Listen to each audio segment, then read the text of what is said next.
Welcome, everybody. So glad to be here with all of you. Should be a great conversation tonight.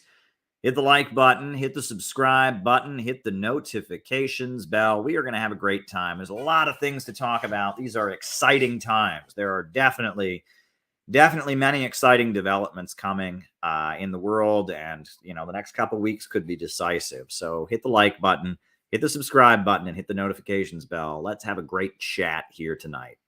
Of the American century.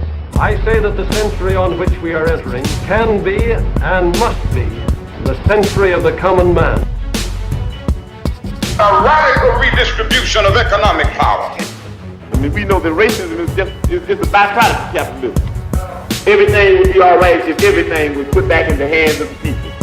We need a government that will make sure Americans are taken care of and organize the economy to serve the people, not the profits of a wealthy few. We now have the techniques and the resources to get rid of poverty. We got to start getting out there with the people. Get out of the movement and get to the masses.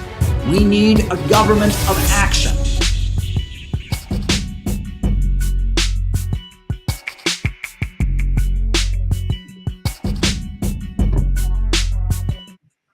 Welcome, everybody. So glad to be here with all of you. We are now streaming on Rockfin. We are streaming on Facebook. We are streaming on YouTube. We are streaming everywhere, and it's good to be here with all of you. Make sure that you tweet this out. Make sure that you share this on your Facebook and on your Twitter and on your Instagram and wherever the kids are putting their fancy whiz-bang things on their phones, wherever these kids are going with their phones these days and taking lots of pictures and looking at the phones and bumping into things because they're not walking. Wherever the kids are doing that, why, you should share these videos. But anyway, I digress.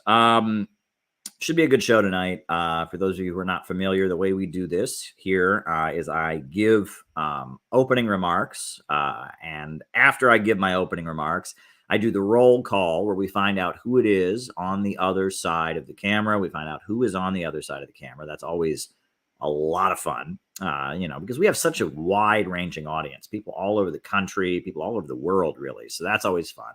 And then after we do that, after we do the roll call, then I answer super chat questions for the rest of the night.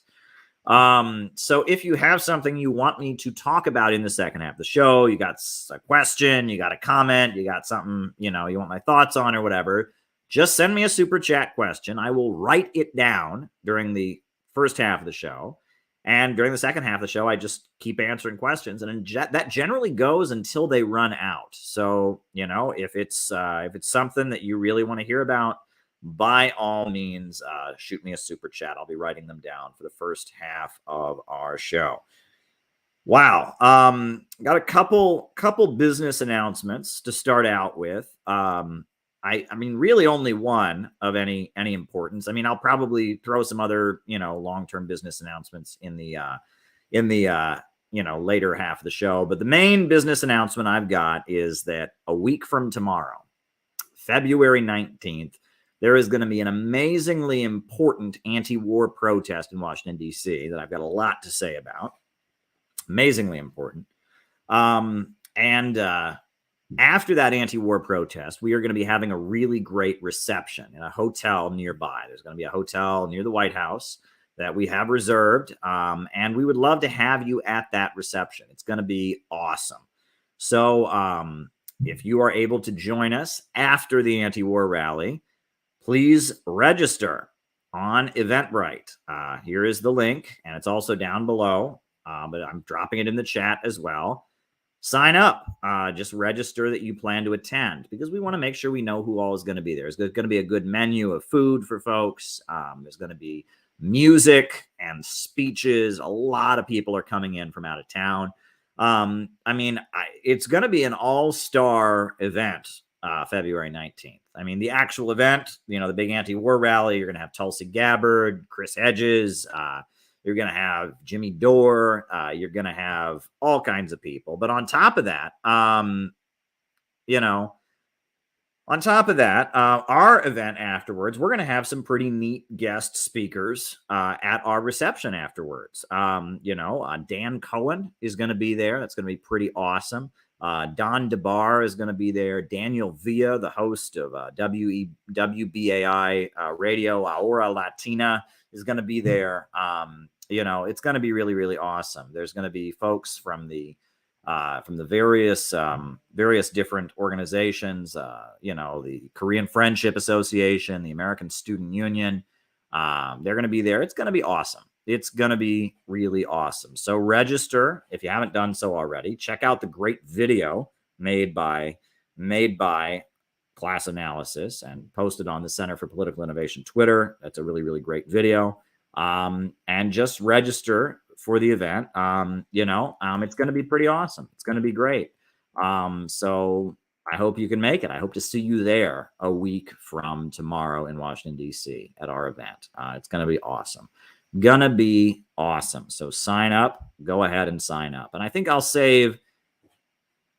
I don't know who that is. Who the hell is that? Who is that? I'm just going to put that in the chat. But I don't even know who that is. Is that Frank Analysis? Is he the one? Is that who that is? I didn't know his real name. So is that who that is? Okay. Franco Espelata. Crashing the rally. Okay. Is that Frank Analysis or is that somebody else? I don't even know who that is. So, okay. There we go. But anyway, so that's the business announcement. So now I'm going to give my opening remarks. If you got more questions you want me to talk about in the second half of the show, just wrote the first super chat down, and so we'll go from there. Folks, I have been telling you all about the synthetic left. I've been talking about the synthetic left. I've been talking about the dangers of the synthetic left. And now everything that I have been warning you all about is being spelled out for us. And it's like happening right before our eyes. For those of you who may not be familiar, I'm actually going to pull out an old favorite of mine. This is William Z. Foster, leader of the Communist Party of the United States. In 1948, he wrote this book called The Twilight of World Capitalism.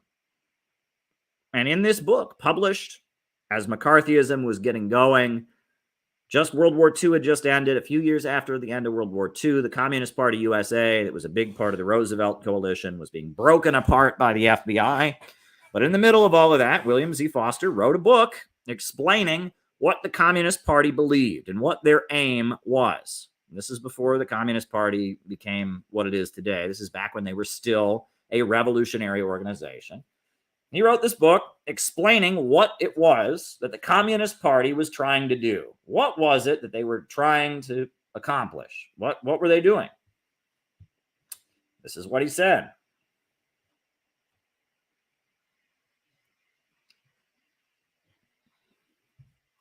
Just going to try to find the right page here. Here we go. This is what he said.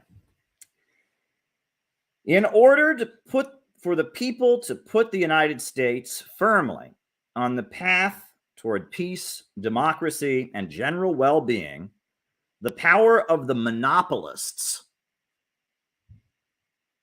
Listen to that language. He didn't say the power of the capitalists. He didn't say the power of business owners.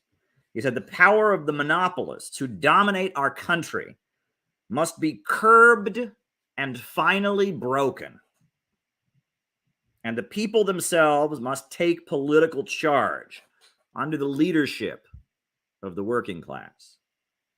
The struggle for socialism grows inevitably out of the everyday fight of the workers and their allies, especially against the present menaces of economic chaos, fascism, and war. In all good time, the American people, on the basis of their existing conditions, will decide how and in what form they will introduce socialism. The way our party foresees the possible development of the future is along the following general lines. First, we propose the regular election of a democratic coalition government based on a united front combination of workers, small farmers, black people, professionals, small business groups, and other democratic elements who are ready to fight against monopoly, economic breakdown, fascism, and war. This type of united front government could well have behind it an overwhelming majority of the people, as it has in other lands. It goes without saying that the election of such a democratic government could only be brought about in the face of powerful and very surely violent opposition from organized reaction. And he goes on to talk about the whole history of that.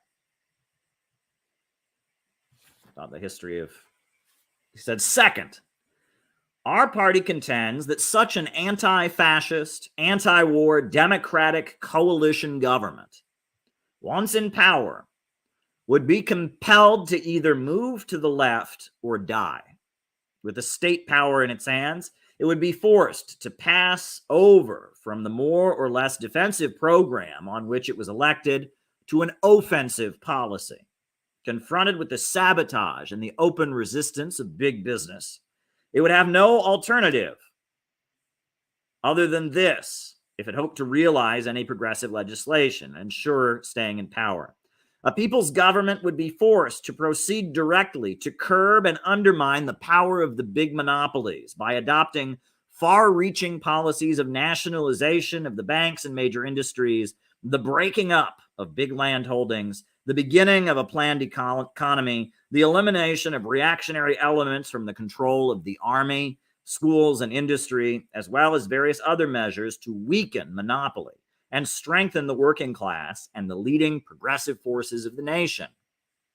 Third, a democratic, anti-fascist, anti-war government under the violent attacks of the capitalists and in its effort to find solutions to the burning economic problems, if it were to survive, would necessarily move leftward towards socialism, much as the people's democracies of Eastern Europe and Central Europe are now doing.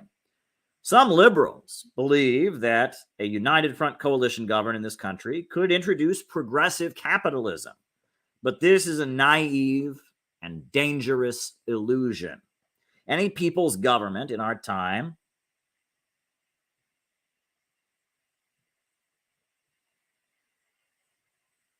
in order to be progressive and even to live, inevitably must move towards socialism. American socialism, beyond question, will have its own specific forms and methods. But basically, it will be the same as socialism in other countries. With monopoly capital completely defeated, the industries and natural resources in the hands of the people, production for general use instead of for profit, and the working class, the leader of the whole people. Only in this way will the country and the whole world finally be freed from the dangers of poverty, economic chaos, fascist slavery, and the murderous wars. These steps could be taken legally by a people's government, notwithstanding the opposition of the capitalists, however violent.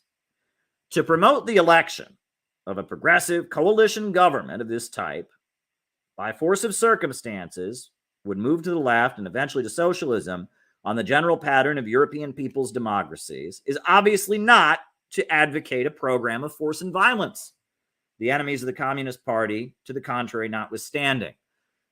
The charge of the Department of Justice that our party advocates the forcible overthrow of the government is brazen, conscious deception. And he goes on to explain how they don't advocate violence. He says, is it possible to elect a democratic coalition, an anti-monopoly government in the United States, the stronghold of world capitalism? It is a sinister fact that civil rights in this country, notably since the end of the war, have seriously whittled away. But the United States is by no means at the stage of fascism, nor do we communists consider American fascism to be inevitable. The big popular upsurge in the recent presidential election was a dramatic justification of our faith in the democratic strength of the American people. It showed a profound anti-fascist and anti-war sentiment among the masses. In the event of an economic crisis or a war, this democratic upsurge would be vastly greater and more clear-sighted. Our party's political line is thus based on the assumption that it is possible, under present political conditions in the United States, for the broad masses of the people, militantly led by trade unions and a strong mass political party, to elect a coalition anti-monopoly government.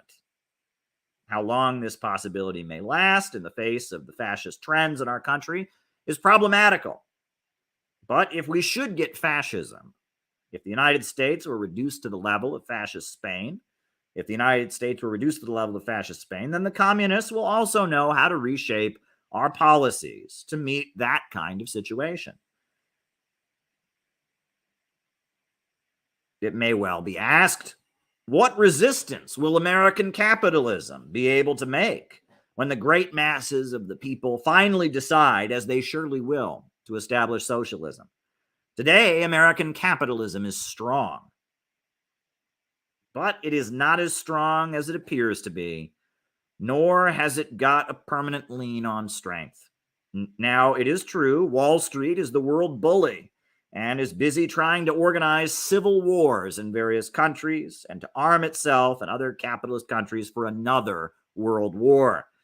But what will its power of resistance to socialism be when, as may be likely, the vast bulk of the world has gone socialist, when its own foreign markets have largely dried up, and when it is undermined by economic crisis, when it has just about wrecked itself by its projected world war, and when the working class has developed a Marxist-Leninist ideology and sets about to bring socialism? It may well turn out that it will be far easier for the American working class in the midst of a socialist world to establish socialism in this country than it now appears to be the case with American capitalism at the peak of its strength. Who can foretell such things? Certainly we Marxist-Leninists do not engage in prophecy. That's William Z. Foster. And he's basically explaining in 1948 that the job of the Communist Party was to build an anti-monopoly coalition to fight for an anti-war democratic government, an anti-monopoly, anti-war government. That is what we need in the United States right now more than ever, an anti-war, anti-monopoly government. A government that fights against the big monopolies. A government that does not seek to wage wars. An anti-monopoly government. That is what the Communist Party of the United States was trying to create. At this point, you'll recall that U.S. capitalism was at its strength and the FBI was able to crush the Communist Party. But at that point, the Communist Party had not yet completely lost its way, and it understood what its job was. Its job was not to fight small business owners. Its job was not to fight people who aren't woke enough. Its job was not to help American capitalism clean up its image so that it appeared pure and woke and had the moral authority with which to send weapons and engage in regime change operations all over the world. That was not the job of the communists. The job of the communists was to unite the trade unions, the small business owners, the black community, the working people who want peace, the struggle for democracy, all kinds of forces against the monopolies, the big monopolies who are looking to enact policies of fascism and war. And that it was in the overwhelming majority of the United States population's interest to have an anti-war, anti-monopoly government. That was the task that the Communist Party set out for itself.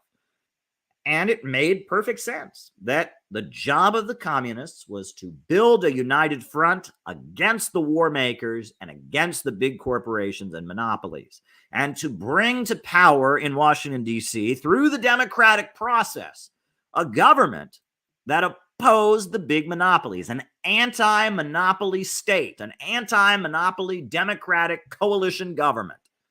That was the job of the Communist Party. That was what they sought to do.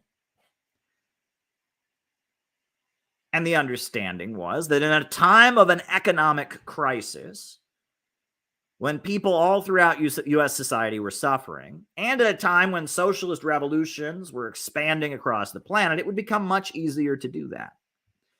Folks, we are living in such times.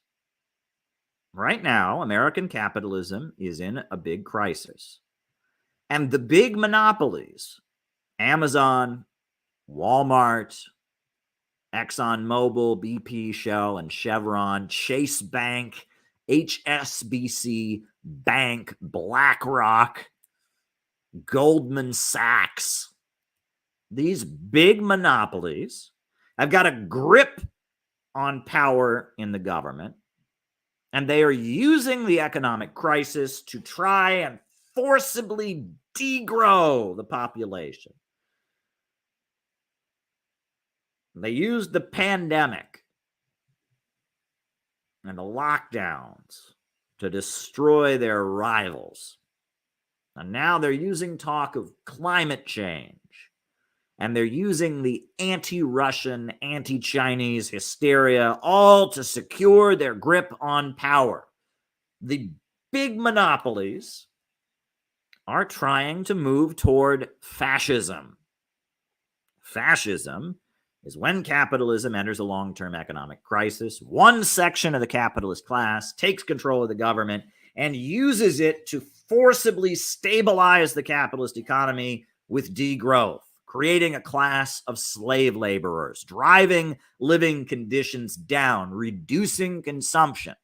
And that is what is happening in our time.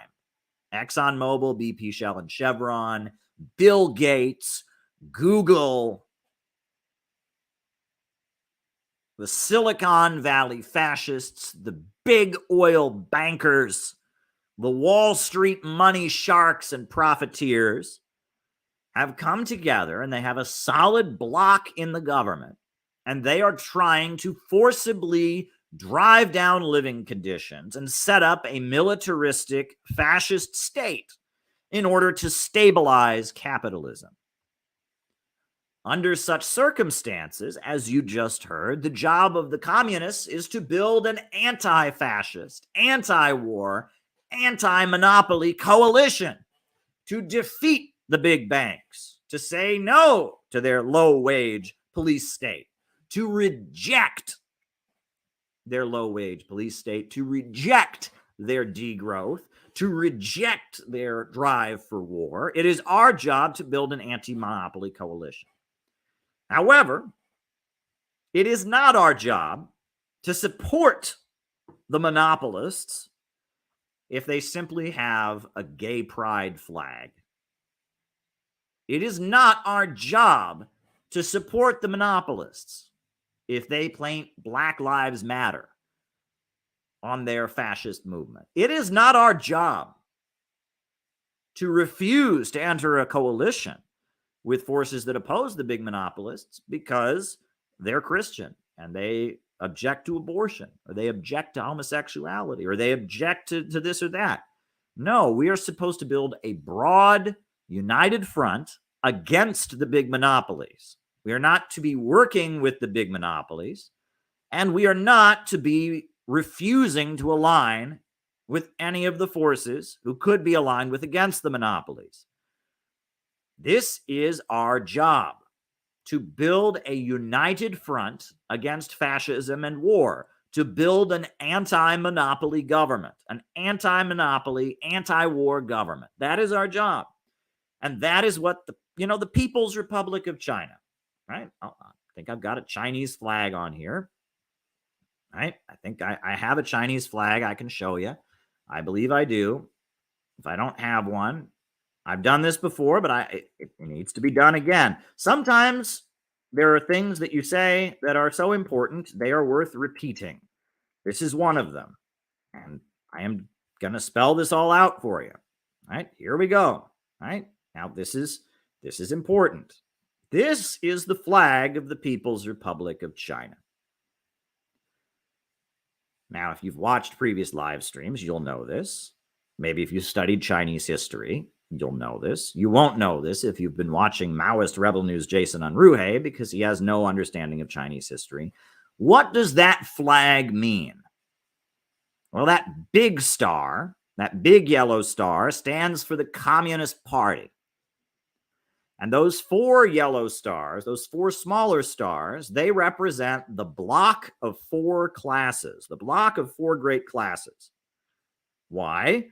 Because exactly what I'm talking about doing right now, building an anti-monopoly government, an anti-monopoly state, an anti-war, anti-monopoly government, that's what the Chinese Communist Party did in 1945. The 4 great classes, they were the working class, the proletariat, the peasantry, the farmers, the poor farmers, the middle peasantry, that's like wealthier farmers who hired workers, etc., and the nationalist capitalists, the capitalists who were loyal to China against the American and British imperialists. The block of 4 classes, the workers, the peasants, the middle peasants, like the wealthy farmers, and the national capitalists. And the Chinese Communist Party formed a block of 4 great classes. And the Communist Party became the leader of that block of 4 great classes because they had proletarian ideology. The working class was not the majority of Chinese society. The peasantry was the overwhelming majority. And there were also national capitalists and wealthy peasants that were in the coalition. But that block of 4 classes, that represented the overwhelming majority of Chinese society. And the Communist Party, with its proletarian ideology, was able to lead all 4 of the great classes to their national liberation. It formed a united front, a block of 4 great classes to defeat the imperialists, the big monopolies, the big bankers, Chiang Kai-shek, the British corporations and the American corporations. They got run out of China because the Communist Party formed a block of 4 great classes. A united front against the big monopolies, against the imperialists.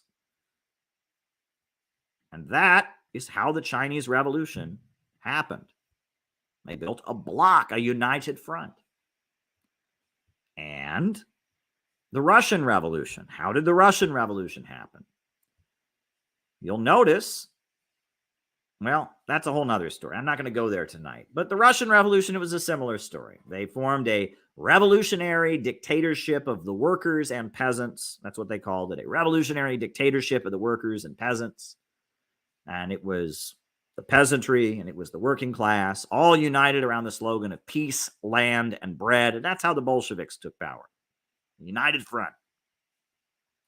In fact, what does Bolshevik literally mean? What does it mean?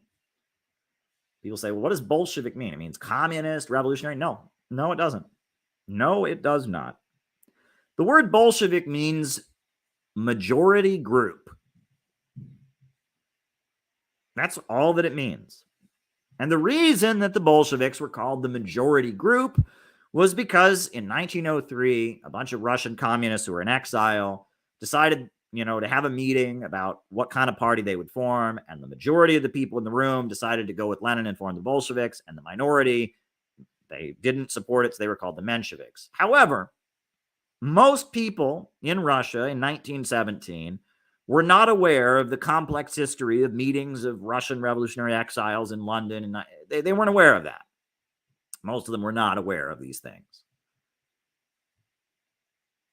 However, they knew that there was this group called the majority, the majoritarians, the majoritists, the majority.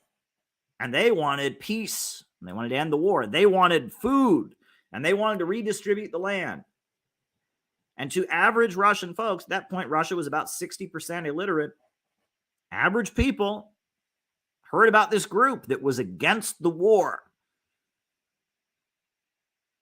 that wanted peace, wanted to feed the hungry people, wanted to redistribute the land to the peasants. And they were called the majoritarians. The majoritarians. The Bolsheviks were populists. They were populists. That's the deep, dark secret of history. The majority group that fought for peace, land, and bread. They were populists. And they created a revolutionary dictatorship of the workers and peasants. A block of two classes. They created a united front. And right now, as American capitalism is breaking down, we are seeing the emergence of different anti-monopoly forces within the American government. There are people within the American government that are opposed to the lockdowns. There are people within the American government that are opposed to the FBI.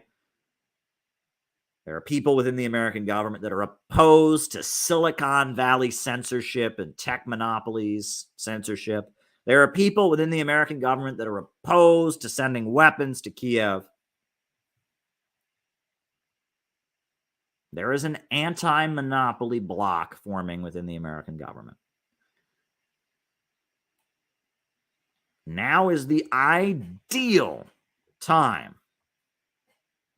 to do what the Communist Party understood their job was back in 1948.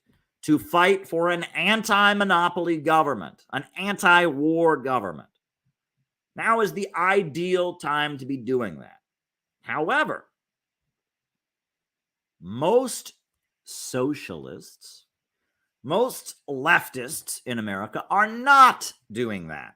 Instead, they are doing the opposite. They are fighting for the big monopolies against the anti-monopoly forces. They are fighting for the FBI against the forces challenging the FBI. They're fighting for the Ukrainian Nazis against the forces that want to cut off the funds to them. They are fighting for the lockdowns and the vaccine mandates and big pharma against the people that are opposing them. They are fighting for the low-wage police state against the working people who don't want to be degrown. They are fighting for tech censorship and for Silicon Valley against the American people who don't want to be silenced.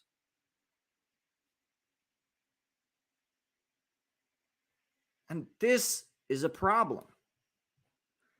And the lead up to the vitally important demonstration coming up on February 19th makes this so abundantly clear. I want to thank the great Tyler McConnell for discovering this. Tyler McConnell discovered how you can tell what side the Silicon Valley fascists are on. This is Tyler McConnell's this is his screenshot.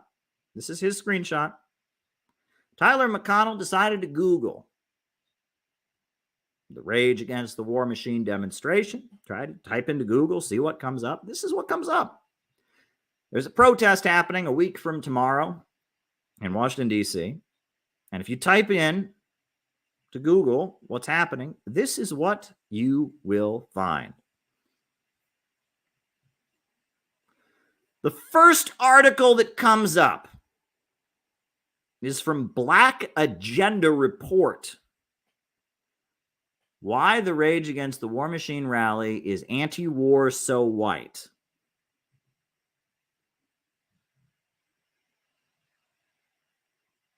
Silicon Valley rigged the search engines to make sure that articles written by fake socialists, identity politics, woke jokers came up.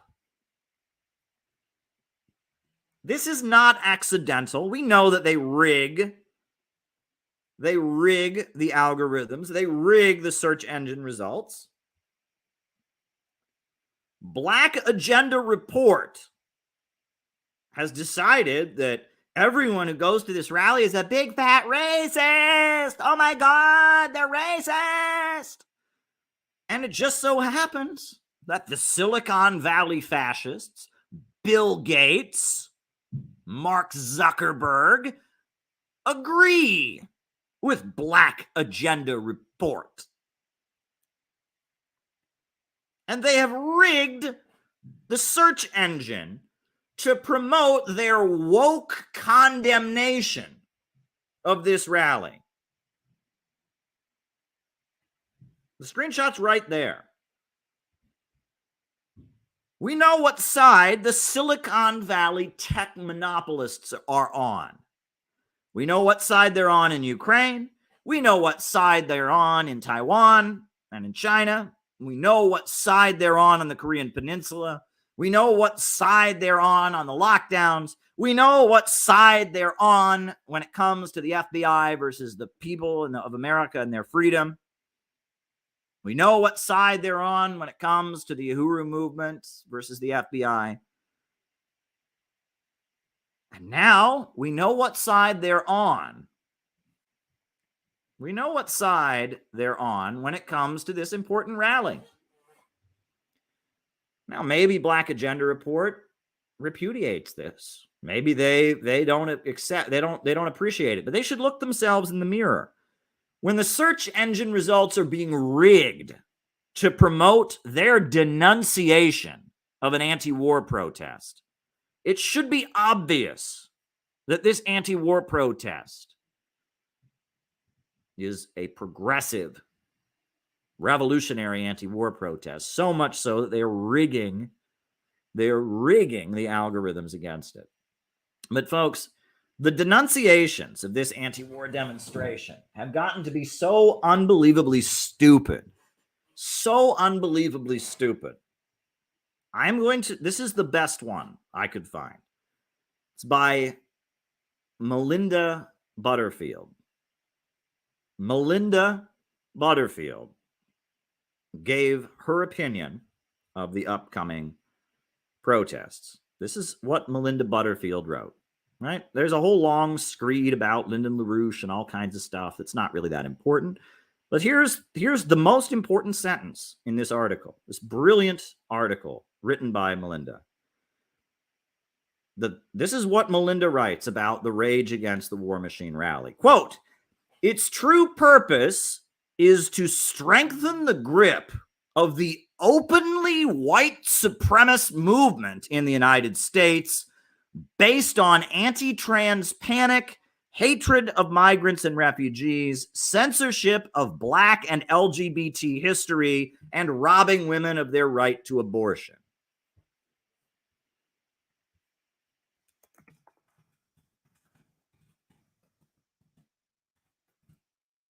That's what she wrote.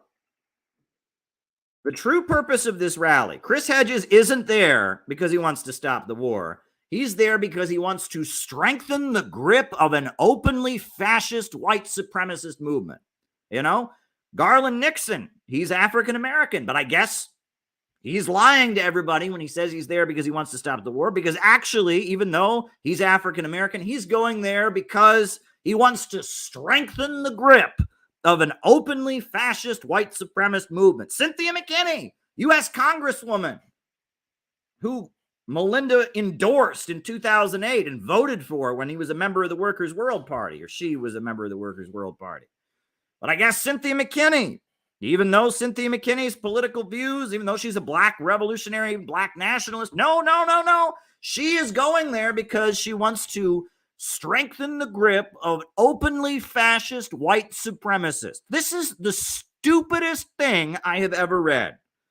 Melinda says that everyone who goes to this rally is a Ku Klux Klan member. Everyone. Maybe you don't like me. That's fine. You don't have to like me. Maybe you don't like the Libertarian Party. No, but the whole point of the rally, the whole purpose of this rally, according to Melinda, is to, quote, strengthen the grip of the openly fascist white supremacist movement. That is the dumbest thing I've ever heard. You have to have a hole in your head to think that that's the case. You really believe that Jill Stein is sitting there and saying, well, I'm going to lie and say I'm against the war, but actually, I want to strengthen the openly fascist and white supremacist movement. These people are so despicable and idiotic that this is what they believe, right? The whole purpose of the rally, its true purpose is to strengthen the grip of the openly fascist white supremacist movement. This is the dumbest thing I have ever read in my life. Anyone who can believe this has to have a hole in their head. And this kind of crap is being promoted by the algorithms because they are terrified of this rally happening. And so they have rigged the algorithms to promote this kind of crap, right? That everybody who speaks at this rally is actually a Ku Klux Klansman. That's what Melinda wrote. Look, the words are right there on the screen. This is what Melinda wrote. This is what a socialist group in the United States, one of the splits from the Workers' World Party, this is their position, their official position on their website, is that everyone who attends this rally is secretly trying to advance the agenda of an openly, not even secretly, an openly white supremacist and fascist movement. Anyone who believes that is so unbelievably stupid. I don't even know what to say. And this is a self-exposure. These groups are controlled by the government, folks. These people are government agents. Maybe not knowingly. That's what they are. They're government agents. Danny Haiphong, Ben Norton, Brian Becker, PSL, they're whether knowingly or not, they are doing the dirty work of the deep state. These people have been running the anti-war protest movement for decades, and it has been getting smaller and smaller and smaller and smaller and weaker and weaker and weaker. But at the same time, the public has become more anti-war. Anti-war opinion among the American people has been rising. Never before have the American people been more against the Pentagon, against these wars than they are now. And in fact, among the military, rank and file soldiers are saying they're more anti-war than even the general public is. But yet the anti-war protest movement has been getting smaller and smaller and smaller. You know why that is? Because Sarah Flounders and Brian Becker and Melinda Butterfield and Danny Haiphong and Brian Becker have been doing everything they can to keep average Americans from wanting to join the anti-war movement. And they have been attaching the anti-war movement to woke fascism. You know, if I had a flower shop, my goal was to sell flowers, I would put a big sign on the front of it that said, flowers for sale. And if somebody walked in to my flower shop and said they wanted to buy some flowers, I would say, how many do you like?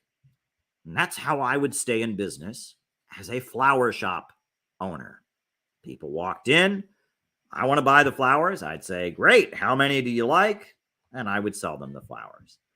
That's not how Brian Becker and Sarah Flounders and Joe Lombardo and Jeff Mackler have been running the anti-war movement. They have been running it this way. They put a big sign out front. Flowers. And someone walks in and says, I want to buy flowers. And they say, what's your position on the transgender question? Oh, what's your position on gun control? Oh, what's your position on? If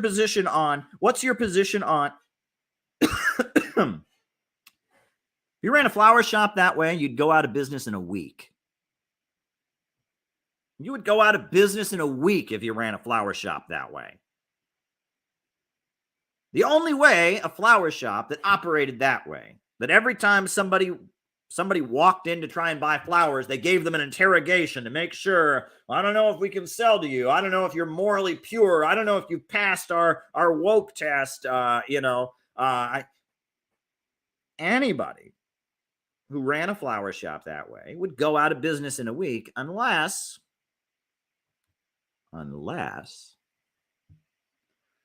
they were getting a government subsidy.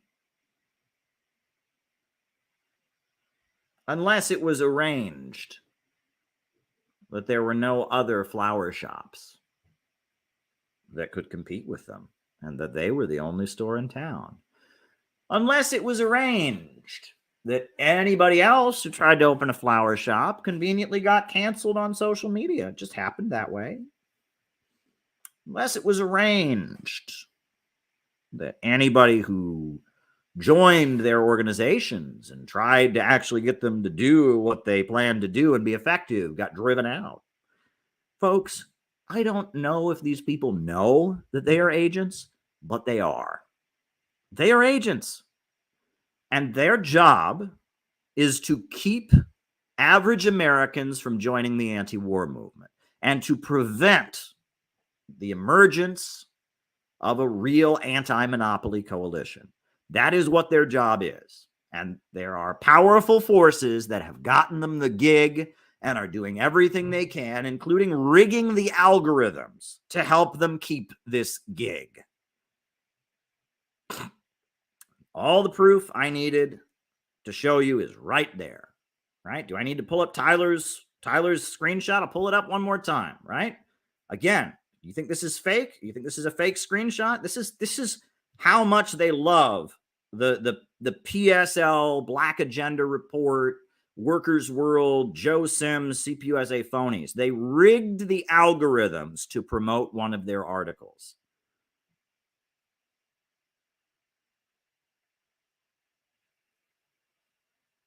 If you don't think the deep state is supporting the synthetic left and doing everything it possibly can do to prevent a real anti-monopoly coalition, a real anti-war movement from emerging, there's the proof. There's the proof. There's the proof. And on top of that, while we're at it, right?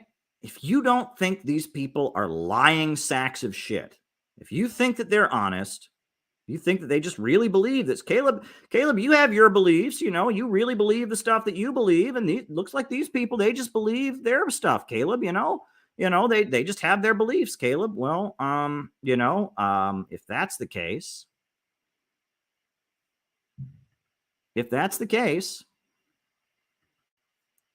explain this to me. Do you really believe that Melinda Butterfield really went and interviewed Dan Cohen, interviewed Cynthia McKinney, interviewed Chris Hedges, interviewed Jimmy Dore, interviewed Garland Nixon, interviewed all these people, and based on his honest assessment, or her honest assessment, I apologize.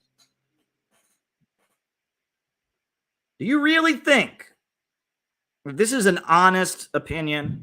Do you really think that Melinda really believes this? Really believes that Cynthia McKinney is secretly in the Ku Klux Klan? That's what this says.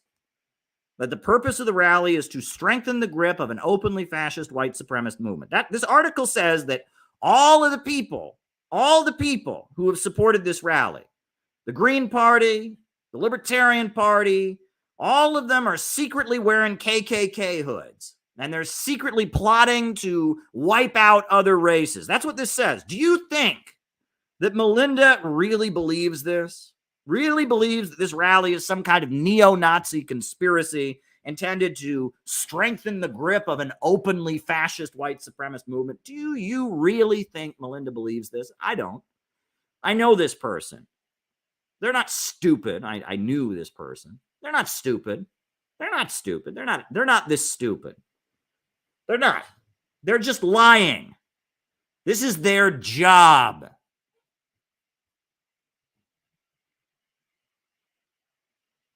It's a gig. It's something they've been assigned to do by satanic evil forces. That's the case. That's the reality of the situation. We have to break with the synthetic left.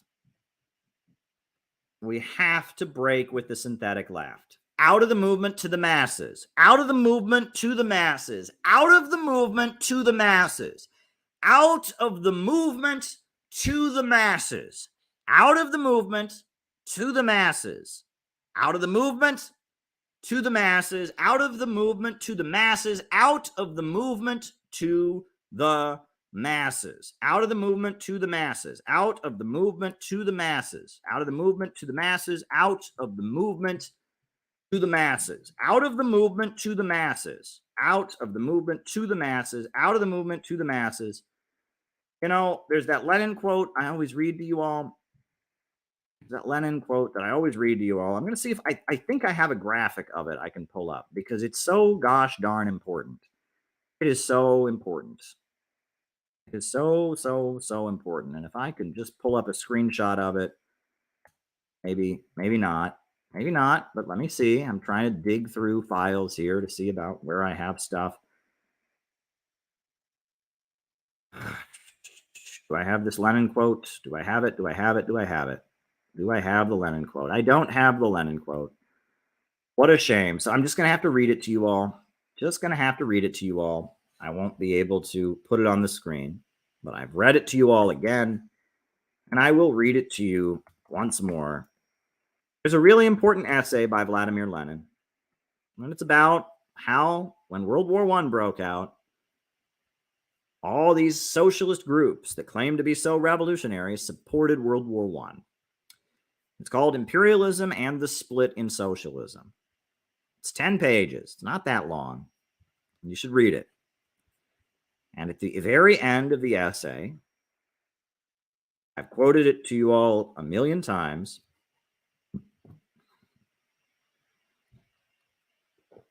But I will quote it for you once more.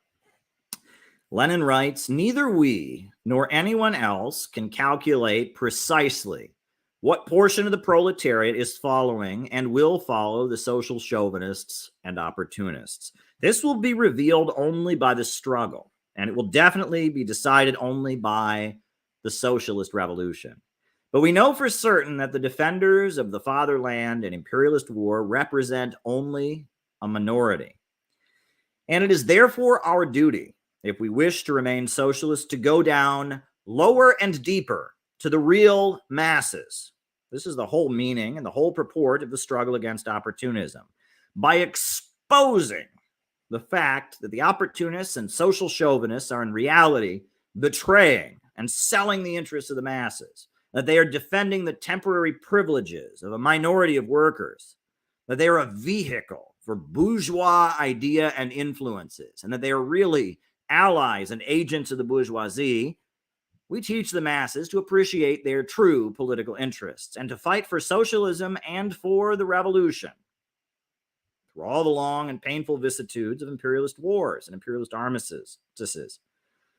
The only Marxist line in the world labor movement is to explain to the masses the inevitability and necessity of breaking with opportunism, to educate them for revolution by waging relentless struggle against opportunism, and to utilize the war to expose the utter vileness of national liberal labor politics. When the imperialists are starting a war, we show the masses. We use the war to show the masses who their friends and enemies are. And do you know why? And do you know why it is right now that the Democrats are more in favor of this war than the Republicans? Do you know why it is that this rally is being called fascist and Nazi by all the left forces that claim to be anti-war? It's a class difference. That's really what it really gets down to. It's a class difference. Because this war isn't going to be fought by Melinda Butterfield. This war isn't going to be fought by Melinda Butterfield's kids. This war is not going to be fought by Joe Lombardo. It's not going to be fought by Brian Becker. It's not going to be fought by Sarah Flounders. This war is going to be fought by working class people. It's going to be fought by black young men from Louisiana. It's going to be fought by Latino folks and Chicano brothers and sisters from New Mexico and Arizona. It's going to be fought by low-income white workers from Kansas and Pennsylvania. It's going to be fought by low-income folks who grew up in trailer parks in Alabama. Those folks want to actually stop this war. Among the military, anti-war sentiments are higher than ever. It's the working class that actually wants to stop this war.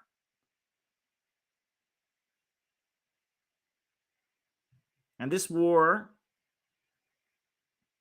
World War III, that is hanging over our heads, is being fought to defend the temporary privileges of rich kids in Williamsburg. It is being fought to defend the temporary privileges of gentrifiers in Charlotte, North Carolina. It's being fought to defend the temporary privileges of wealthy suburbs that surround Detroit. Grosse Pointe. It's being fought to defend the privileges, the temporary privileges of the laptop class. It's being fought to defend the temporary privileges of middle class, college educated, Ivy League pieces of shit. That's who it's being fought to defend. It is being fought to defend the temporary privileges of the cosmopolitan middle class, the laptop class, the people who've never had a relative go to prison, people who don't have a single relative in the U.S. Armed Forces. That's who it's being fought to protect. It's being fought. The escalation with Russia, the threat of a new war against China is being waged in defense of people from Beverly Hills. And they can pretend to be socialists all day long. They can pretend to be revolutionaries. They can put on Che Guevara hats. But when the rubber meets the road, they support the FBI. They support the Pentagon. They support tech censorship. They support silencing people. They support lockdowns. Because in their minds,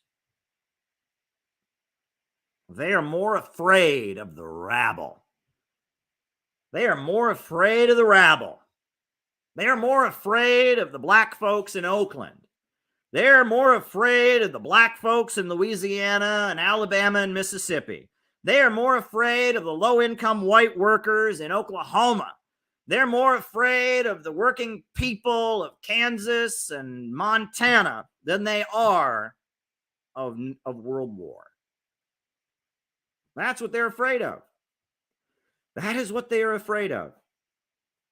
And they get woke points for claiming they care about black people. They get woke points for claiming they care about Chicano people, but they don't care about them. And they absolutely make no apologies about hating low-income white people.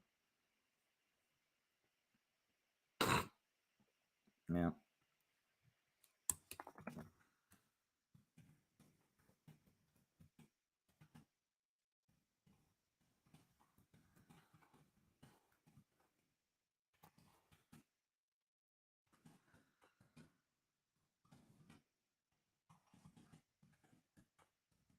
Now it's all about how much they hate low-income white people. That's what it's all about, right? They hate low-income white people. They're very open about that. And they actually hate low-income black people, and they hate Chicano people too. They're just not as open about it.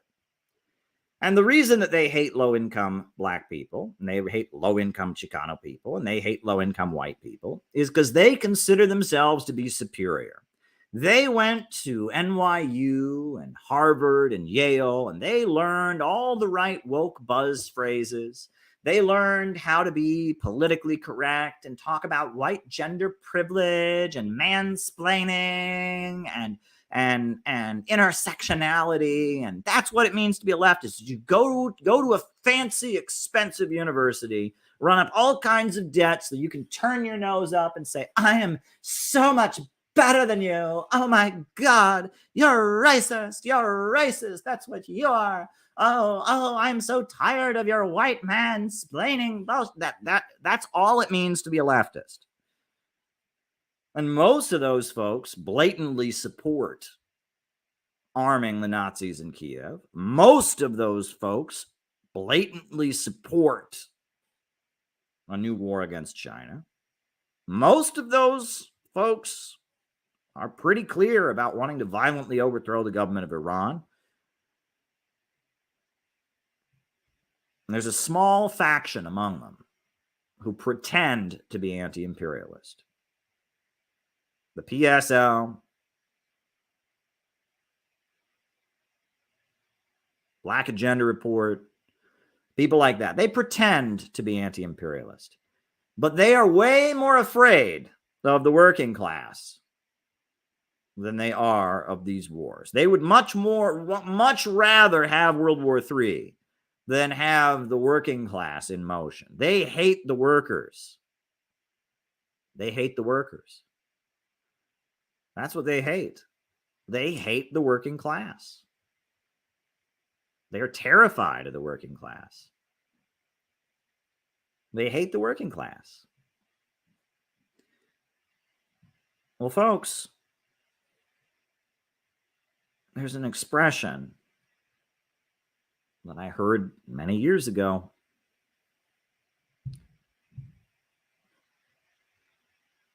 That expression is, it's the only working class we've got. If you're a socialist, if you're a Marxist or a revolutionary, it's with the people. It's with the people. It's with the people that you must organize. Thank you, Gala. Writing it down.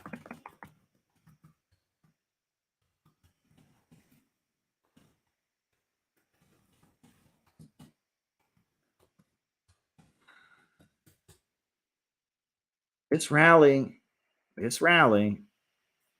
is a great test, I think, as Gala is putting it, about who's really anti-war and who's not. And there are a lot of forces that pretend to be anti-war. And when in reality, they are not. They are not anti-war. They are not anti-war. Just skimming the chat here. You know, I try to keep up with everything that goes on in the chat. And sometimes I see things, I'm like, wait, did this happen? So I'm not seeing everything here. But okay, well, very good. So, you know, there we go. There we go. There we go. Wild times. Wild times. I can't keep up with everything in the chat all the time. Can't keep up with everything in the chat all the time, but sometimes I can. But folks, I have said many things on here before, but we have got our work cut out for us. This rally coming up on February 19th is vitally important. It's going to be extremely, extremely important. And I really hope that you will be there. I really, really hope that you will be there, because our after party is going to be amazing. It's going to be awesome. And we are building a real community of solidarity. And this February 19th event is going to be the kickoff for a spring in DC. you know. So there we go. All right.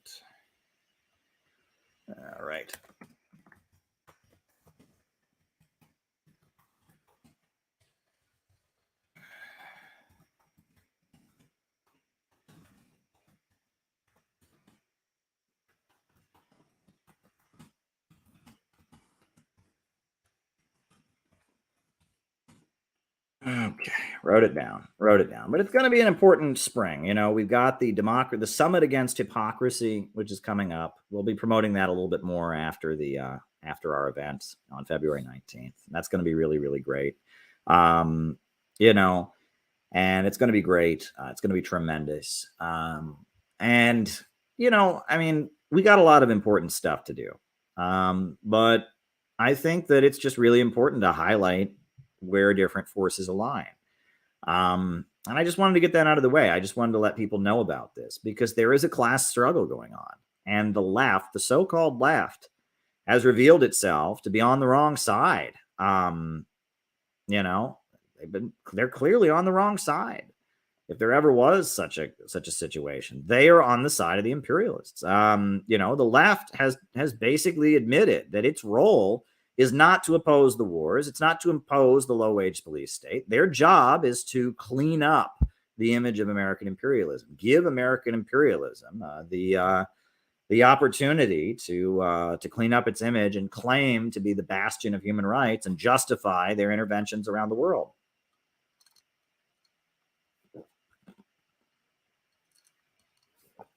You know, that's basically the case. That is basically the situation. So, you know, I mean, we have a job to do right now. Unfortunately, most of the people at this rally, the overwhelming majority of them, won't realize that socialism is the answer. Most of them won't realize that the real answer is for a society where the banks and the factories and the major industries are organized to serve public good and not the profits of a wealthy few. Most of the people attending this rally won't understand. They will think that the big monopolies are socialists. They will think that the degrowth fascism that the big monopolies are trying to impose is socialism. So we are going to have to learn to patiently explain, but that's why it's so important for us to be there. That's why it's so important for us to be there. So I'm excited about February 19th. I know sometimes I sound like a broken record. That's an old expression for repeating yourself. A broken record. I sound like I'm beating a dead horse, but sometimes important things bear repeating. Sometimes they are very, very important. And what William Z. Foster laid out here about forming an anti-monopoly coalition is very important. And that should be the focus of what we do. So on that note, folks, before we do our roll call, I am actually I've got a couple songs I want to play tonight. I've got two songs, but one of them I'm going to play two different versions of. But this first one, I'm going to put on some Cardew music for you all. This is Cardew's song calling out the Labor Party for its austerity policies. The chorus is, oppose all attempts to make the working class pay for the capitalist crisis. Very poetic words. We're going to put some Cardew music on, then we'll do the roll call, and then I'll start answering your super chat questions. Yeah, there we go. We'll probably play another song later tonight. But yeah, this is the song Lords of Labor by Cornelius Cardew. I'll pull it up here. And then we'll do the roll call. All right. So there we go. Here we go.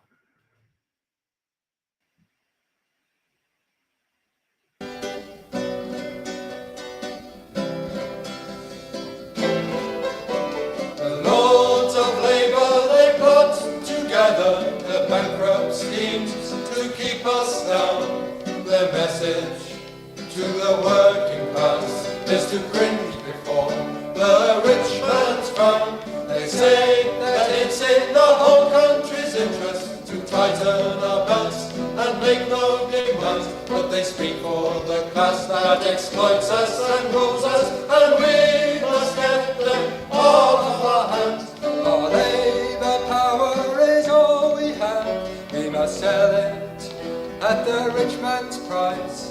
This system is called wage slavery, but democracy sounds a bit more polite. They say that if our wage increases, the prices will rise to compensate. But the only ones who receive compensation are capitalist vampires who suck out our life. Proposal attempts to make the working class pay for the capitalist crisis. Proposal attempts to make the working class pay for the capitalist crisis.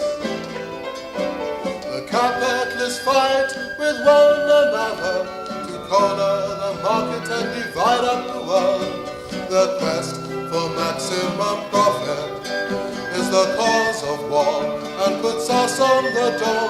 The greed leads them into a crisis they try to resolve with a more fascist state. Our struggles against the whole capitalist system, so strike at the fascists as well as the cuts. Proposal attempts to make the working class pay for the capitalist crisis. Proposal attempts to make the working class pay for the capitalist crisis. All righty. That was Cornelius Cardew. Great piece. Oh, Ellie Marino says, Danny Haiphong will interview Scott Ritter Monday at 8 p.m. Eastern Time. Says he will ask him questions about the rally at the end. At least today, Danny didn't speak against the rally. Well, that's nice. That's good. Thank you, Ellie, for that information. That's important. I wish Danny wouldn't speak against me also. But there you go. There we go. I do appreciate that, Ellie, and thank you for the super chat, Ellie. Just put on some Cardew to scare away the haters. So now that all the haters have gone away, now why don't we do the roll call? Names and locations. Who is with us tonight? Names and locations. Let's find out who's on the other side of the camera. I will call people out as I see them. Names and locations. We got Yonatan Mahari is in London, United Kingdom.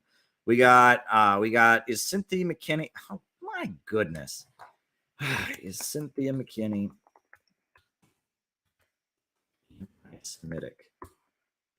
All right. Carolyn and Dario from Brooklyn. We got Ryan in Kansas City. Yada Yisrael from Chicago. Bill from Edinburgh, Scotland. Colin in Greensboro. Joe in South Jersey. Ryan in Oakland. We got Burns in Alabama. Mike in North Carolina. Chester, England. We got Cleveland, Anthony Penza in Cleveland. We got St. David's, Bermuda. Tristan in Maryland. We got Vancouver, Canada, Orange County. Jamie from St. Paul, Minnesota. Alex from Brazil. We got Brian and Bob Troy in New York. We got Mariah M. in Raleigh, North Carolina. St. Louis, Missouri. Oklahoma, new home of the Azov Battalion. Lori, shout out to Lori Spencer. Go subscribe to her channel. We got another Caleb in Ypsilanti, Moonlight, California, UK. We got Patch in Arizona. Bill from the United States is in New Hampshire. Shout out to you, Bill. We got Peter in Northern Russia.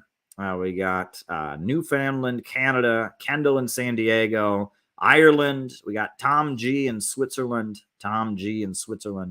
Very, very good. John McCarthy packing for DC. That's so awesome. John is great, by the way. John has done so much to support the Uhuru movement. Chris in Salt Lake City. We got Steve in Boston. We got Quitzel in Arizona. Michael in Las Vegas. Ventos in New York. We got Bologna, Italy. Port Huron. Jim Klink in Port Huron. We got Kinky. You're so funny. Very, very good. Names and locations. We got Briggy in Pennsylvania. Welcome, Briggy in PA. We got Balloon Busters in Arkansas. Very, very good. Very, very good. I think it was wasn't it in South Carolina? We got Bendigo, Australia. David Fox, good friend of our program and what we do here. Welcome, David Fox. We got Tyler in Missouri. Go subscribe to Tyler's channel. Great guy. Love your work, Tyler. Tyler is awesome. And Tyler is going to be the MC at our event in DC. He will be the MC. He will be our badass MC. So that's going to be awesome. I'm looking forward to that. We got Northern Pino, Arizona. Welcome. Michael Pino in Northern Arizona. Welcome, Michael. Michael, welcome. All righty. So are we ready? I guess I'll answer a couple super chats. Yeah, I'll answer a couple super chats. So the first thing is that, this person says that Franco Espeleta is trashing the rally. And then someone, I didn't know this, but that's the legal name of Frank Analysis. Well, that's disappointing. I haven't seen his work in a while, but he seemed to be doing good work. But here's the problem. All right. I'll just be real about this, right? I'm on here. There's like 200 people watching right now. There's probably like 1,000 or so people who will watch this afterwards, couple thousand. Like, it's usually about 1,600 unique views I get, maybe more than that. Not a huge channel. But the thing is, there's a lot of people that are low-level content creators. Well, and that's me too. I'm not, I've got like 24,000 subscribers. Yeah, I'm aware, but we can talk about that. Yeah, I might be there actually. We'll see.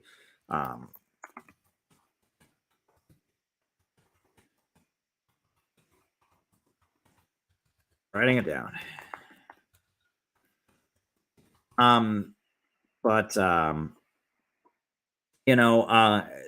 There are a number of people, and this is a really big problem. There are a number of people that are low-level content creators that they see controversy of any kind as an opportunity to make a buck. I'm being completely honest with you. Like, they see drama among internet personalities as an opportunity to make a buck. So whenever some online person is fighting with some other online person, they get on there and they go, "Oh my God, did you just see?" And they just see it as an opportunity to make a buck. And it's sad. And I've run out of patience for people like that. Nick Brana is a good friend of mine, and he has been so lied about and so smeared. They have viciously gone after him. And some of these people, I will not even name who, they see playing up the drama about him as an opportunity to make a buck and get attention for themselves. Same thing happened to me. When stuff that's gone on with me, people see, drama related to me as an opportunity to make a buck. And, Frank Analysis, that's probably what's going on here. Right? He sees that this big anti-war rally with all these different media personalities is getting a lot of attention. And he also sees that there's a lot of people bashing it. And so he thinks, this is my opportunity to make a buck. I can be in the middle of this controversy. I can get people that are for the rally and against the rally to come on my streams and fight with each other. And it's really shallow and sad, because we need a solid block of resistance. People who have each other's back. People who stand shoulder to shoulder. We need comrades and brothers right now. We don't need people looking for fights as an opportunity. And unfortunately, that is what a lot of these low-level content creators do. And they're not thinking about how can we build a real organization to support each other? How can we build a solid, political infrastructure resistance? How can we have a big rally to it? They're not thinking about that. They're thinking about, how can I get my own likes and my own shares and my own, to go up? That's what they're thinking about. Now, do I want my own likes and shares to go up? Sure. Do I want, the revenue from this channel to go up? Sure. But I'm about building a community. I'm about building the Center for Political Innovation. That's what I'm about, and yeah, occasionally I'll do something a little bit clickbaity. I did the Andrew Tate video, but you'll notice in the Andrew Tate video, I gave an honest answer, which is, I don't know enough about it. Right? I didn't take a side and denounce people and get down and dirty. And that this is the problem, right? That low-level content creators can be very shallow. Very, very, very shallow. And, that's that. There's not much more to say about it. Low-level content creators, they can be very, very shallow, and they see personal drama with other low-level content creators as an opportunity to make a buck, and it's not helpful, right? And I mean, that's why. And the sad thing is, you can help these people out, but great example, right? I used this in the last stream, and I'll use it again. Which is that when Haas came along, and Haas, he just out of nowhere, all of a sudden we had infrared Haas. I watched Haas. I liked a lot of what he had to say. It seemed way more advanced than BreadTube. It was anti-imperialist and all of that. But, there were obviously things I didn't agree with about Haas. But I oriented everyone in CPI. Let's try to see what we can gain from an alliance. There's a big internet voice who's come along, who's actually not hating us, not supporting the wars. Let's try to see if we can, maintain some kind of an alliance with Haas. And most of the people in our community understood that. Most of the people said, yeah, Haas is way better than anybody else on the internet. He may not be perfect, but, this works. But there were certain people that just, no. They had to show everyone how much smarter they were than Haas. No. They had to find one little thing or they, and they just, these are the kind of people that are not serious. They're not serious. They don't want to get anything done. And they just, they just want to be able to beat their chest on the internet and feel good about themselves. And so these people got into drama with Haas unnecessarily. And honestly, they hurt our community, right? That hurt the Center for Political Innovation, right? Now, most of the Center for Political Innovation understood that, whatever Haas's flaws was, whatever the flaws of Haas were, it was better that we had somebody that we were friendly with, but there were some people that just didn't have that level of maturity, and they started denouncing him and calling him this and calling him that. And, and that, that was a sign of negative things to come. Right. And that people who can't understand that, like, Jimmy Dore, people like that have their flaws, they have their flaws, and we have our unique perspective and all of that. But, the goal should be to get along with people, not just to grandstand and feel like you're smart.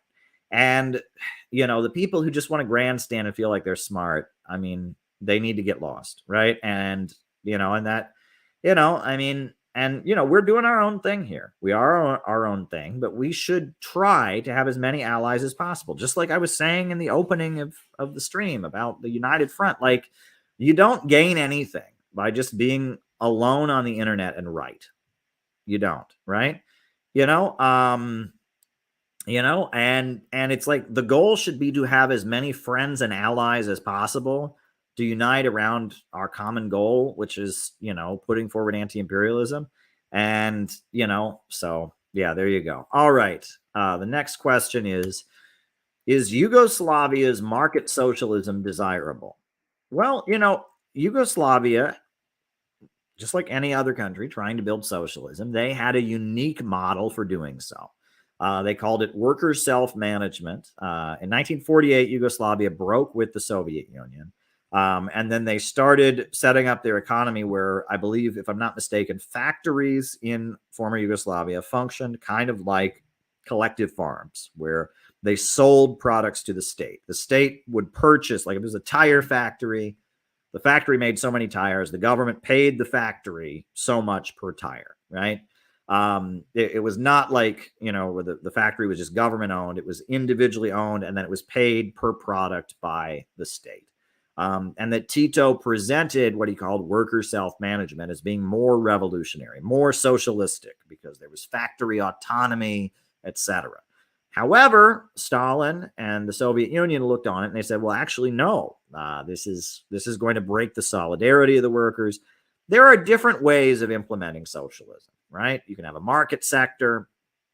You can have, there was the 3-in-1 combination in China during the Cultural Revolution. There were collective farms and state farms, and there are different ways of running a socialist economy. There are different ways of running a socialist economy, and socialist Yugoslavia did it one way. What I would be critical of Yugoslavia for was aligning with the United States during the Korean War, stuff like that. But as far as their domestic policy, socialism is always evolving and adapting and changing. There is no one way to have socialism, right?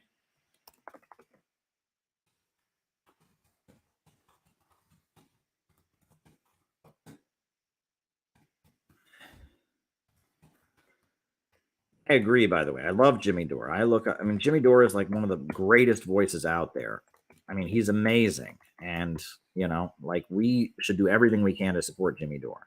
So there we go. There we go. All right. Next question. The left was against Medicare for all, forced the vote, and now they spend their days bashing this rally. Their efforts come straight from the CIA playbook. You are absolutely right. They really do. They really, really do. And I mean, we need to just do our own thing. We have our own community with our own values, and we need to just do our own thing. So on that note, folks, there is a song, right? So before Karl Marx was very popular, there was a socialist economist named Henry George. Have folks ever heard of Henry George? Henry George was like a socialist economist. He believed that land should be nationalized. All land should be nationalized and rented from the state. And Henry George was, he was a critic of capitalism, a critic of inequality. He lived in New York, and he was one of these like kind of New England progressive socialists, Henry George, right? And Henry George ran for mayor of New York City, and Karl Marx supporters, they supported Henry George, and they campaigned for him. Henry George, he wasn't a Marxist. He had his own economic view, but it was progressive, kind of anti-capitalist, social democratic, progressive economic theories, the theories of Henry George, right? He was involved with the United Labor Party and all of this, the economics of Henry George. So Henry George's movement, which eventually, like the Liberal Democratic Party in Britain, which is ironic, like they trace their roots back to Henry George's movement. And, there was an anthem that this is called the Land Song. And it was the anthem of the Henry George movement. And it's quite catchy. So I've got two videos here. It is still today sung by the Liberal Democratic Party in Britain. But because I want you all to know the lyrics, I'm going to put up the first version I'm going to do. This is called the Land Song. This is the anthem of the Henry George movement. I'm going to play a version where you can see the lyrics. It's just one woman singing it with the lyrics. And then after that, I'm going to show you it being sung at a Liberal Democratic Party convention.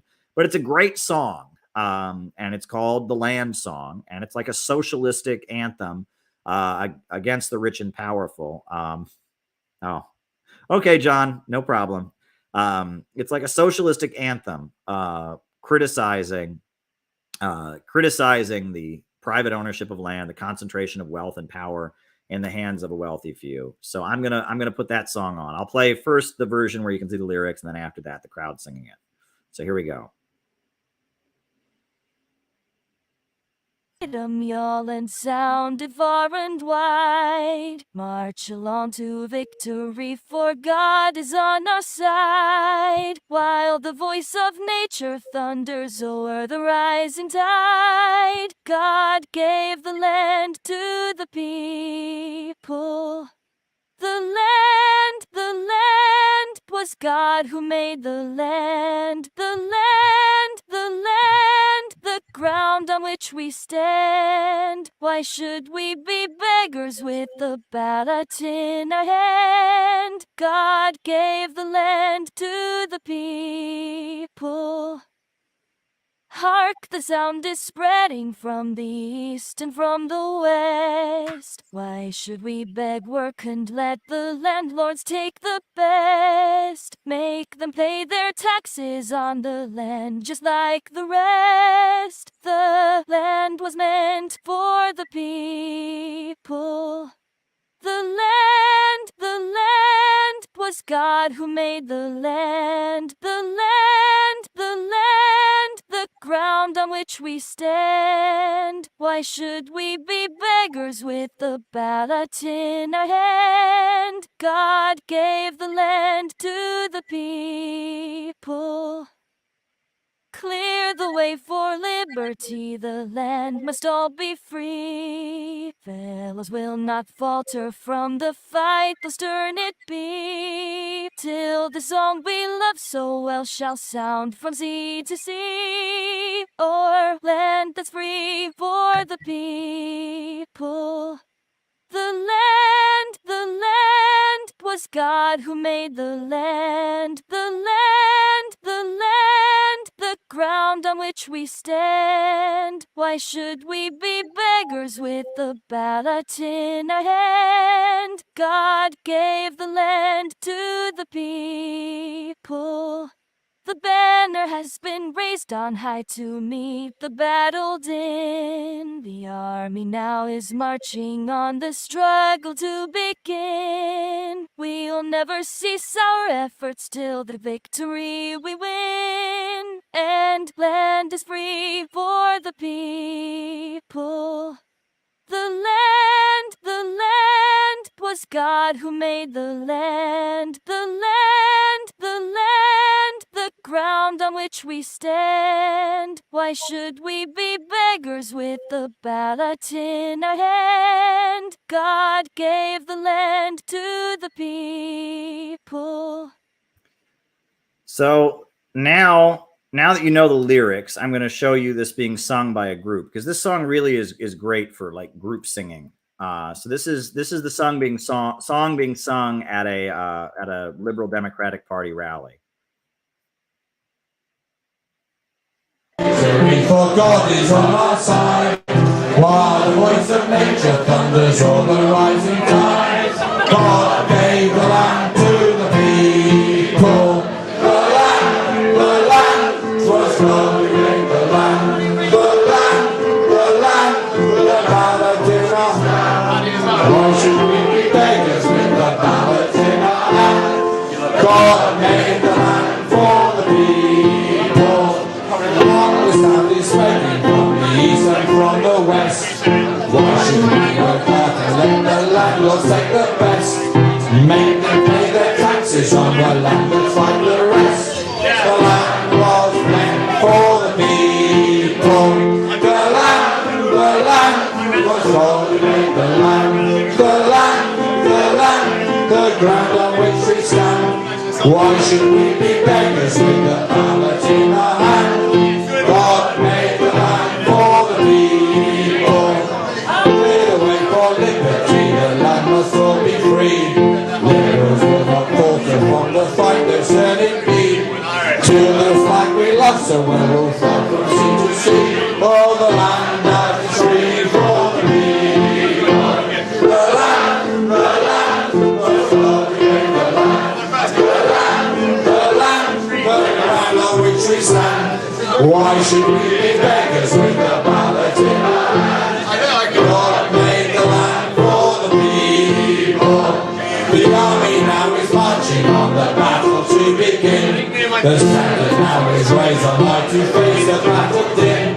We'll never cease from fighting till the victory we win. And the land is free for the people. The land, the God who made the land. The ground on which we stand. Why should we be beggars with the ballot in our hand? God made the land for the people. All right. Just thought I'd share that with you all. Oh, sorry about that. There we go. All righty. Just thought I'd share that all with you, right? We're doing more of the communist music, the communist culture and stuff. And yeah, there we go. So next question we got here. This rally, this is from Gala. Gala says, this rally is a great reveal of who is really anti-war and who is not. Great stream. Absolutely. And thank you, Gala. Yes, it absolutely is. It's a test. Some people are with us until the right moment. You know who your friends are at the right moment, right? There are some people that love to be your friend until you're in trouble, and then they run the other way. There are other people that stand by you and stand for principle in the right moment, and that's who you should trust. Times like these show us who is really with us and who is not. So there you go. All right. Is depopulation part of degrowth? If so, why did Mussolini's Italy encourage people to have large families? Very good question. I would point you towards the lectures of communist leader Palmiro Togliatti, his lectures on fascism, because Italian fascism was constantly changing its economic models. The main thing they did was break the labor unions and forcibly drive down wages, prevent strikes, and also spend a lot of money on militarism. But, the corporate state, which was the basis of the fascist economic theory, the idea was that you had this thing called a corporate that the government and the labor unions and the corporations all worked together or whatever, but it was actually like they all just kind of did whatever the corporation said. This kind of like heavily controlled capitalism. Mussolini called it super capitalism. They were constantly changing the economic model of fascism in Italy. It was not consistent. And eventually fascist Italy kind of more or less became a colony of Nazi Germany. Towards the end, fascist Italy, the Nazis and the German Nazis were so powerful, they just kind of overpowered them. But, in the 1920s, they were doing things one way, and in the 1930s, they were doing things another way, and then in World War II, and, Italian fascism, it's interesting. There's a lot written about Nazi Germany. There's not a lot about Italian fascism, but the economics of Italian fascism they were constantly changing. But, one thing is that in the lead up to war, there often is an effort to increase the population. That is one thing that happens. And like the Nazis, they were sterilizing people. They had courts set up to sterilize people. They, killed off a lot of people. They put people in prison camps, etc. But they did also weird eugenics stuff where they would pick people's spouses based on their genetics and then try to encourage those couples they thought were genetically pure to have more children, right? That it's not always consistent. But at the end of the day, yes, depopulation is a big part of degrowth. It's a big part of degrowth, but you're right. Italian fascism and even Nazi fascism, there were weird, evolving different policies, right? So there you go. All righty. Very, very good. Next question. Black Agenda Report is a missed bag. Oh, and then John said actually to disregard it because he's now against the rally. Is Cynthia McKinney anti-Semitic? Like, why would you ask me that?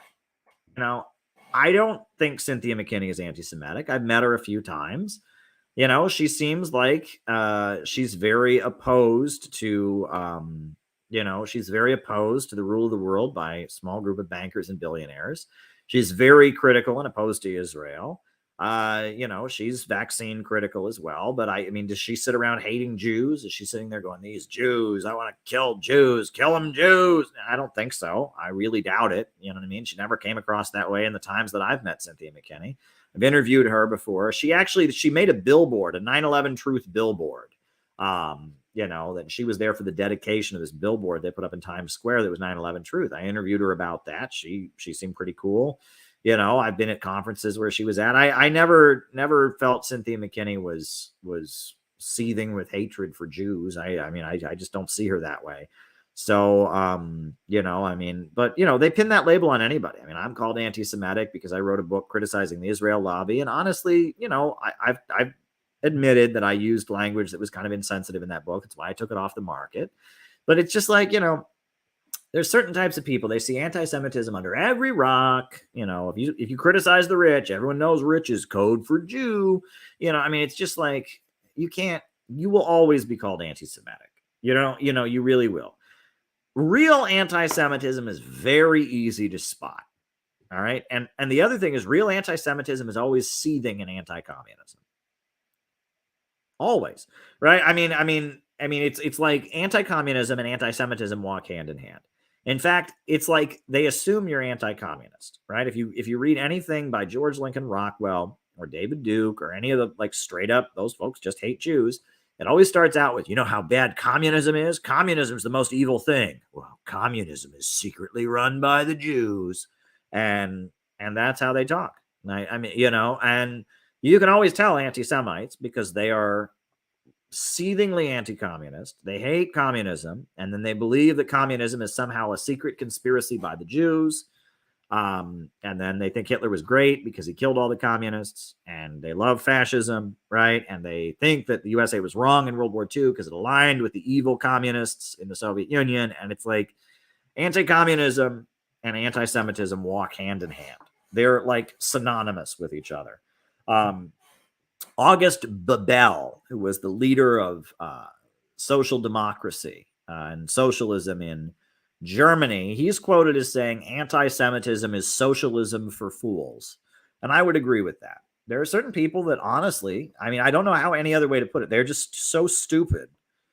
They can't comprehend like economics and, you know, capitalists exploiting workers and the drive to make profits. And they can't, it's like no comprendo. They have like caveman logic. They're like, me race not have much money as you race. Me race get together, kill you race. Then me race have all money. Yay. Him race have more money than me race. Me beat up him race, take him race money.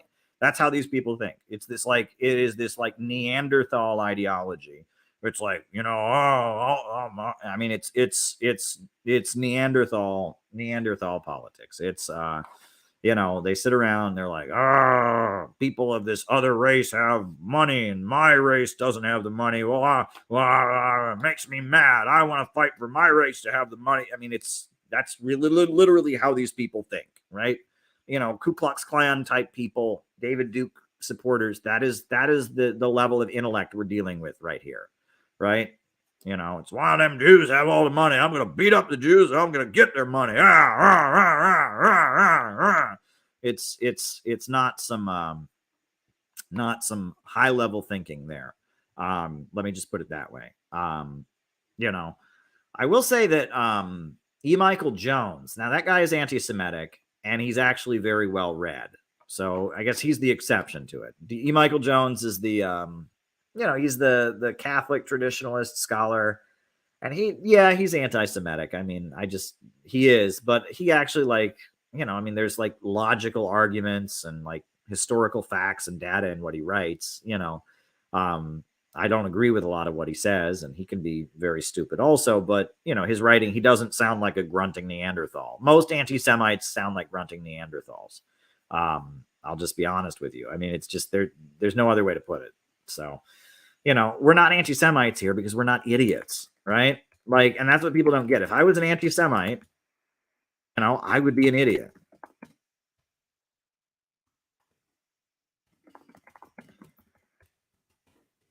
You know, I mean, criticizing Israel, criticizing Zionism, criticizing the, you know, the liberal Zionist elitism and the contempt, you know, and the way that they view everything. And, you know, you can be critical of Zionism, you can be critical of liberal Zionism, but actual anti-Semitism is for fools. I mean, it is just a dumb ideology. You know, it's just this, like, you don't like a certain ethnic group. And it's just, you know, human beings should be smarter than that. Ethnic bigotry of any kind is dumb. Right? When people start, I don't like this race, I don't like that race. You know, as a species, the human race, we kind of reached a collective decision after World War II that we were going to try to get over that. You know, we were going to try to get over that. Try to get over this, you know, this ethnic bigotry stuff.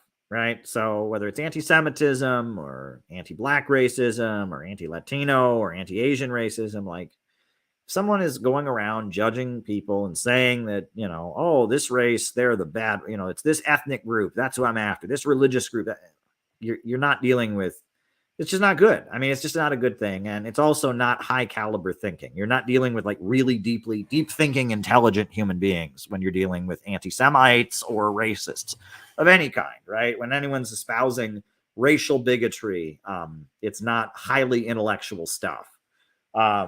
You know, it's just, you know, I mean, it's just, there's no other way to put it, right? I mean, bigotry of any kind is not highfalutin, high level academic thinking. It just ain't. So there you go. Next question. Jimmy Dore has a stand-up gig February 18th. He just booked it. That's awesome. I might go. I'm probably going to be in DC February 18th. Not probably. I will be in DC February 18th. Come hell or high water, I'll be there. And then 19th is the rally. I don't know if I'll go to that though. It just depends where my energy level is at that night. And it might be full too, right? I mean, so many people are going to be in town for the rally. Might be full, but it might be fun. So I don't know. I may or may not be there. Bum, bum, bum. I may or may not be there. There you go. There you go. All right. Next question. Saw Jimmy Dore on the Tucker Carlson show. We need more anti-imperialists on Fox News. Oh, yeah. Tucker Carlson. Look, folks, everything I said in the opening of the stream about the anti-monopoly government. Tucker Carlson has had Max Blumenthal on. He's had Anya Parampil on. He's had Jimmy Dore on many times. He's had Aaron Mate on. The only section of the news where they're going to give anti-imperialists or populists, a platform is going to be the Fox universe. So if that doesn't tell you right there who is the more progressive side, and it's beyond me. And if you read this stupid article by Melinda Butterfield, like their attack on Jimmy Dore is known to go on the Tucker Carlson. It's like these people have their heads up their liberal, progressive, woke asses. It's beyond me how these people can't see it. It's the old left and right dichotomy is being reworked. Wokeism and progressivism and liberal values are the tool of the bosses right now as they drive us toward degrowth fascism. So there we go. Next question. Bum, bum, bum. Diaz-Canel met with AMLO and received an award today. Well, that's great. I have a positive view of AMLO. Mexico's not a socialist country, but AMLO is much more anti-imperialist and progressive than any president that Mexico's had in a really, really long time. So there you go, absolutely. And Tucker does he has great guests on there, so there you go. So, I have a positive feeling of AMLO. I really, really do. And so I'm really glad to hear that. So there we go. All right, folks, a new upsurge in the struggle against U.S. imperialism is now emerging throughout the world. Ever since World War II, U.S. imperialism and its followers have been continuously launching wars of aggression. But the people of various countries have been continuously waging revolutionary wars to defeat their aggression. And while the danger of a new world war still exists, and the people of all countries must get prepared, revolution is the main trend in the world today. And while the danger of a new world war still exists, and the people of all countries must get prepared, revolution is the main trend in the world today. Good night, everybody. Good night.